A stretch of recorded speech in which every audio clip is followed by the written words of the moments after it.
শেরপুরে বিএনপি জামায়াত সংঘর্ষে আহত জামায়াত নেতার মৃত্যু হয়েছে। এলাকায় থমথমে পরিস্থিতি বিরাজ করছে। আমার সহকর্মী আদিল মাহমুদ উজ্জ্বল আছেন সেখানে।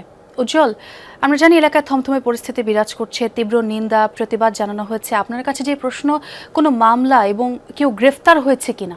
আপনি জানেন যে গতকালকে কিন্তু নির্বাচনী ইশতেহারের একটি অনুষ্ঠানকে কেন্দ্র করে জামাত এবং বিএনপির মধ্যে একটি ঘটনা ঘটেছে, যে ঘটনায় দফায় দফায় সংঘর্ষের ঘটনা ঘটে।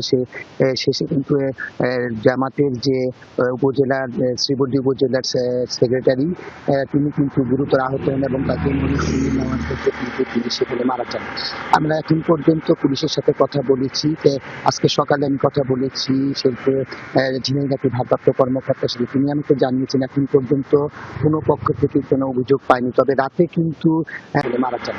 আমরা এখন পর্যন্ত পুলিশের সাথে কথা বলেছি, আজকে সকালে আমি কথা বলেছি ঝিনাইগাতি ভারপ্রাপ্ত কর্মকর্তার সাথে। তিনি আমাকে জানিয়েছেন এখন পর্যন্ত কোনো পক্ষ থেকে কোনো অভিযোগ পায়নি, তবে রাতে কিন্তু জামাতের যে প্রার্থী নুরুজ্জামান বাদল এবং বিএনপি ধানের শীষে প্রার্থী মাহমুদুর রুবেল পাল্টাপাল্টি সংবাদ সম্মেলন করেছেন। সেই সংবাদ সম্মেলনে জামাতের নুরুজ্জামান বাদল জানিয়েছেন যে নৃশংস হত্যাকাণ্ডে তারা দৃষ্টান্তমূলক শাস্তি চান এবং এর সঙ্গে বিএনপি যারাই জড়িত তাদেরকে যেন প্রশাসন দ্রুত আইনের আওতায় আনে। তবে এখন পর্যন্ত আমি পুলিশ সুপারের সঙ্গে কথা বলেছি, তারা বলেছে যে এখন পর্যন্ত কাউকে গ্রেফতার করতে পারেনি এবং তারা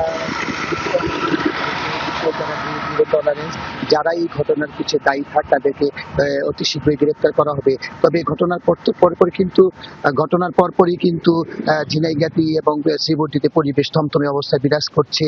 একটা অজানা আতঙ্কে কিন্তু মানুষ এখানে আছে এবং পুলিশ কিন্তু টহল জোরদার করেছে। এখন পর্যন্ত আসলে তেমন কোনো অপ্রীতিকর ঘটনা ঘটেনি। ছোঁয়া, তার মানে সর্বশেষ আপডেট যেটি হলো উজ্জ্বল, এখন পর্যন্ত কাউকে গ্রেফতার করা হয়নি। ধন্যবাদ আপনাকে।